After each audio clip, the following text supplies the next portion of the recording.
प्यारे बच्चों, अस्सलाम वालेकुम।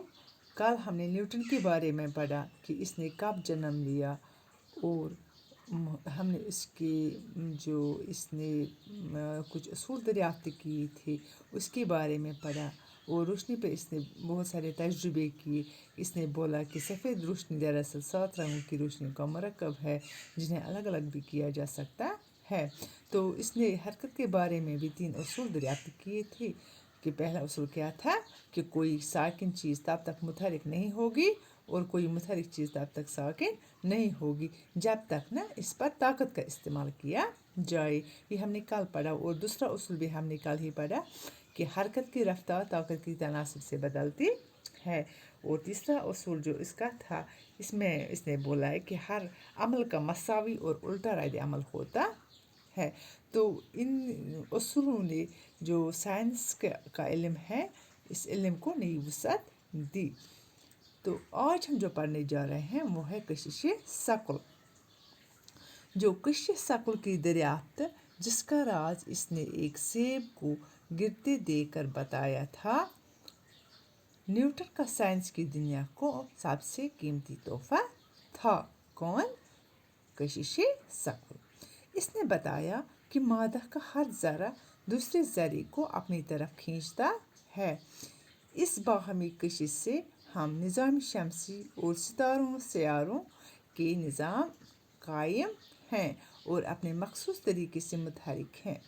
इस असूल की मदद से न्यूटन ने ज़मीन और सूरज के वज़न का शुमार किया। समंदरी जवार बाटा को भी इसने चाँद और सूरज की कशिश का नतीजा करार दिया। तो इसने क्या बोला कि जो ये है निज़ाम शमसी जो कायम है, ये सिर्फ इसी वजह से है, कशिश सकल की वजह से है।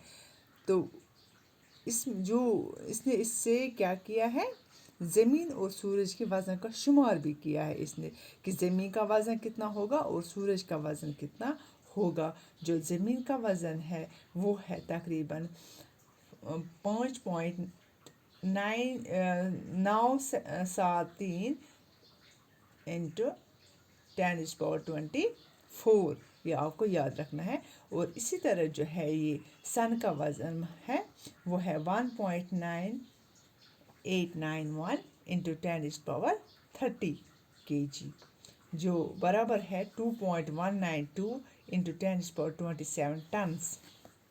ये आपको याद रखना है। तो इसने बोला कि जो ये समंदरी जवाहर बाटा है ये भी चाँद और सूरज की कशिश की वजह से है। ये इसी ग्रेविटेशनल पुल की वजह से है, ये इसी कशिश सकल की वजह से है जो इसने दरियाफ्त किया था। किसने? न्यूटन ने रियाजी के इल्म में कुछ नए इजाफे किए जिससे आज से भी उलूम मुस्तफ़ीद हो रहे हैं, क्योंकि नई हदों के छूने के बाद रियाजी का इतलाक़ न सिर्फ ज़्यादा वसी किस्म के मसाइल पर होना मुमकिन हो गया बल्कि मुख्तसर फार्मों के नए लंबे चौड़े अरबों की जगह ले ली।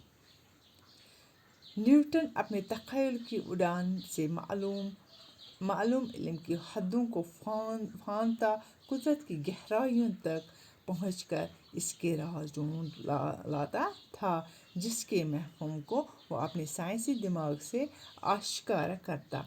साइंस के मैदान में इसका ये शायराना अंदाज़ इसकी ज़ाती ज़िंदगी में भी नुमायाँ था। न्यूटन अपनी बनाई हुई दुनिया में ही बसता था। इसे अक्सर अपने लिबास, रहने सहने के ढंग और खाने पीने की सुध न रहती थी। वो सिर्फ किस में मशगूल होता था? सिर्फ इन्हीं तजुर्बात में मशगूल होता था, इन्हीं दरियाफ्त में मशगूल होता था। इसको ये ख्याल ही नहीं रहता था कि मैंने क्या खाया, मैंने क्या पिया, मेरे कपड़े कैसे हैं। वो इसकी तरफ तवज्जो ही नहीं देता। रियाजी की मशकों से न्यूटन का बुनियादी मकसद अपना जी बहलावा था। वो साइंस के तजुर्बे महज अपनी तस्कीन के लिए करता था। इसे अपनी दरियाफ्त और ईजाद शाया करने का शौक़ न था। इसने अपने दोस्तों से कहा, मैं कुछ भी शाया नहीं करूँगा क्योंकि इससे जानकारों की तादाद में इजाफ़ा होता है।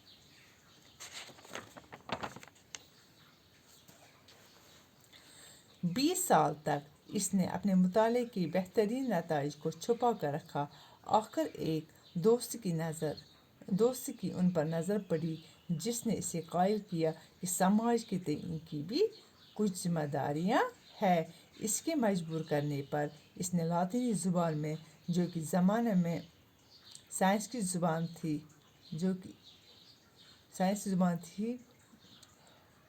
3 جلد میں شائع کی، جن کا عنوان تھا سائنس کے ریاضی اصول۔ یہ کتابیں انسانی علم کو کئی مراحل آگے لے جانے کا باعث اور آنے والی ساری سائنس کی بنیاد بنی، مگر نیوٹن کے زمانے میں ان سے کوئی خاص ہلچل نہ پیدا ہو سکی، کیونکہ یہ اکثر عالموں کی سمجھ سے بھی بالاتر تھیں۔ سائنس کے طور پر اپنے کمال اور عروج تک پہنچ کر نیوٹن کا دل سائنس سے بھر گیا اور اسے سیاسی درباری پوزیشن کی خواہش ہوئی۔ اس نے جیمز دوم کی حکومت کی مخالفت کی اور اس کی حکومت کے خاتمہ اور ولیم میری کی تخت نشینی کے بعد نیا دستور بنانے والی کنونشن کا ممبر بنا، مگر بادشاہ نیوٹن کی سیاسی قابلیت سے متاثر نہ ہوا اور اسے محض ایک فلسفی ہی سمجھتا رہا۔ نیوٹن 61 سال کی عمر میں سائنس اکادمی کا صدر بن چکا تھا۔ 2 سال بعد وہ سر کے خطاب سے بھی نوازا گیا۔ اب وہ انگلینڈ کی اونچی سوسائٹی کا ممبر تھا۔ اونچی سوسائٹی بھی نیوٹن کو زیادہ دیر تک راس نہ آئی۔ دولت اور دکھاوے کی دنیا سائنس کی دنیا سے بہتر ثابت نہ ہو سکی اور اس نے محسوس کیا کہ دربار ہونا سائنسداں بننے سے بہتر نہیں۔ آخری عمر میں نیوٹن اپنی تجربہ گاہ واپس چلا گیا اور اس دنیا میں جو اس نے اپنے لیے بسائی تھی اور جہاں اس نے وقتی طور پر فرار حاصل کیا تھا، اس نے 85 سال کی عمر میں اس جہاں سے کوچ کیا۔ تو جو یہ نیوٹن تھا، اس کو بہت سے چانسز مل گئے تھے۔ وہ 61 سال کی عمر میں سائنس اکیڈمی کا صدر بھی بن چکا تھا۔ پھر اس کو خطاب مل گیا، سر کا بھی خطاب اسے مل گیا اور وہ انگلینڈ کی اونچی سوسائٹی کا ممبر بھی بن گیا تھا، لیکن اس کو یہ سب چیزیں راس نہ آتی تھی۔ تو اس نے سوچا کہ یہ دولت اور دکھاوے کی دنیا ہے، جو یہ دنیا ہے یہ دولت اور دکھانے کی دنیا ہے۔ اصل اس کو کس کے ساتھ لگاؤ تھا؟ اب بولا کہ سائنس کی دنیا ہی سب سے بہتر ہے۔